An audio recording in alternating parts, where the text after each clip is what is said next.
So let's learn our first chord, E major. If you're just starting out, it is going to hurt those soft fingertips of yours. But if it becomes too painful, please just take a break. There's no prize for pushing through the pain, especially when you're just starting out on your journey. But after just a few weeks, you'll be able to play for longer and longer. Take a look at this chord diagram. It shows you where to put your fingers to play a given chord. So with this E major shape, start with me on the very left with the low E string. See the circle above the string? That means we play that string open. That's an E note, which is also referred to as a root in the context of an E chord. Any note that shares the letter name of a chord is referred to as a root of that chord. Now onto the A string. The number inside the circle tells us which finger to use.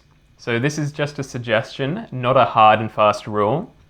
And the position of the circle tells us which fret to play, and that is a rule. So here we play the second fret with the second finger on the A string. Now D string, second fret, third finger. This note is marked red because it's a root of the chord as well. So that means that it's an E in the context of an E chord. Don't worry about this too much though, we'll come back to it later. Then onto the G string, first finger, first fret, and then finally the B and the E strings are both played open. So strumming every string should sound like this. Remember your fretting technique, rounded fingers up on their tips, thumb on the back of the neck, and as minimal pressure as possible.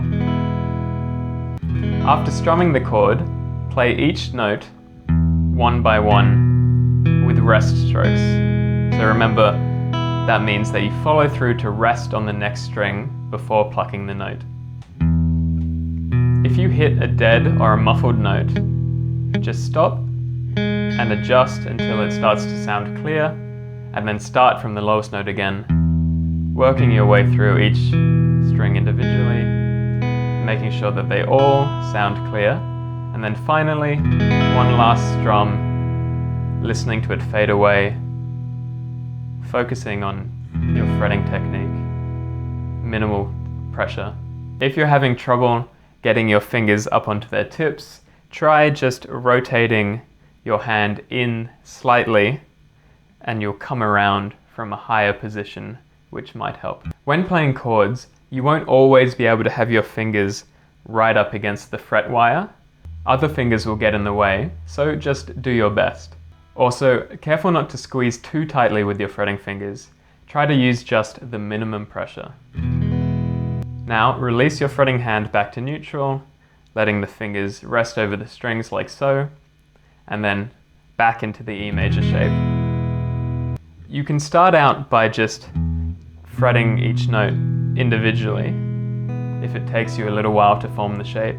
But the ultimate goal is to form the chord shape and press your fingers down on the strings, all at the same time. So again, strumming the chord, then plucking through with rest strokes, fixing any dead notes, starting again if you have to, until you can pluck through and they all ring out clearly, and then one final strum, letting it fade away, focusing on the pressure in your fretting hand.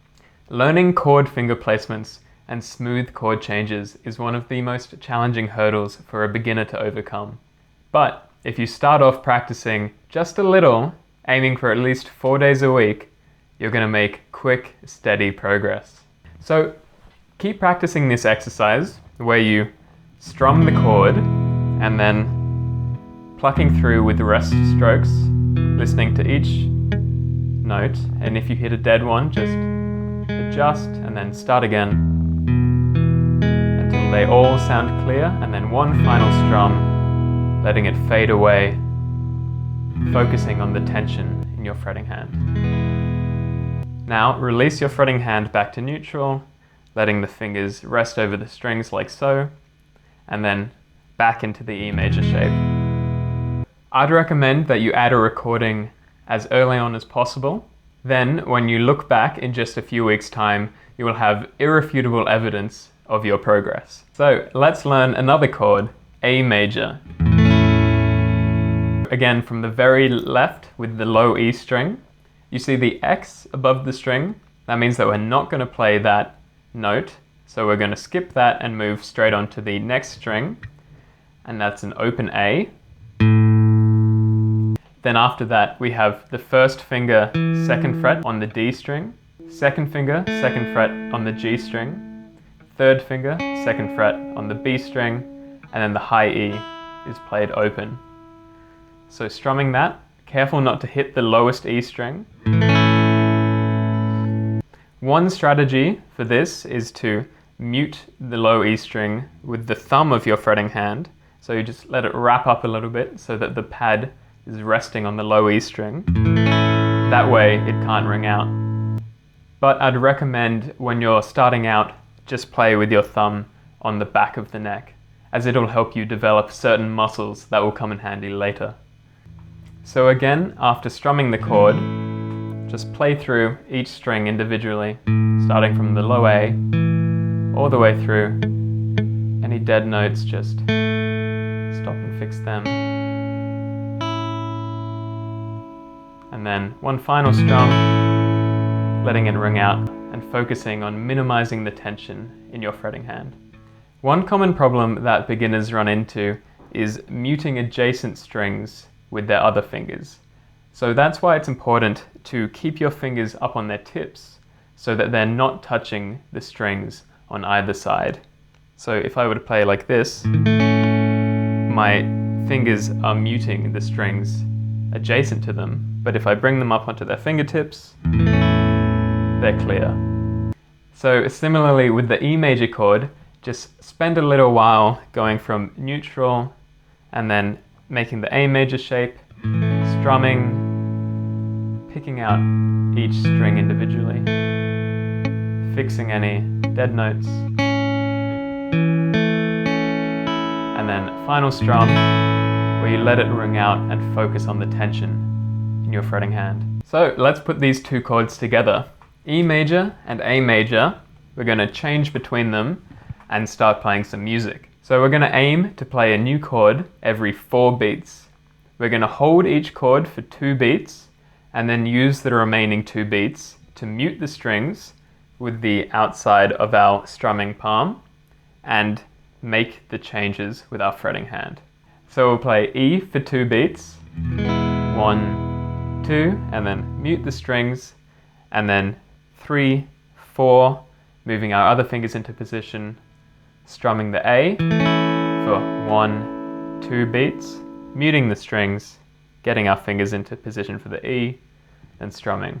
E, 2, mute and change, A, 2, mute and change, E, 2, mute and change, A, 2, mute and change.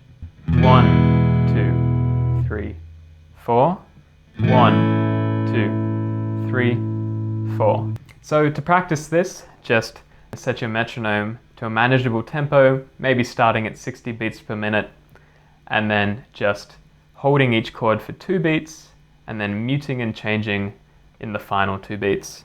So let's try. Let's count ourselves in. 1, 2, 3, 4. E, 2, mute and change. A, 2, mute and change. E, 2, mute and change. A, 2, mute and change. If you want to increase the challenge a little bit, try holding each chord for 3 beats and then muting and changing on the final beat of each bar. So let's try that. 3, 4, 1, 2, 3, mute. 1, 2, 3, mute. 1, 2, 3, mute. 1, 2, 3, mute. So when you can do this easily, try increasing the speed of the metronome, but never too fast that you're making sloppy changes. So let's play along to a backing track. This is a Buffalo Springfield inspired track, and it only has 2 chords E major, and A major. So we're going to be playing pretty much exactly the same thing as we've just been practicing, except now it's in a musical context. So I want you to just play along and have fun. 3, 4. D. A.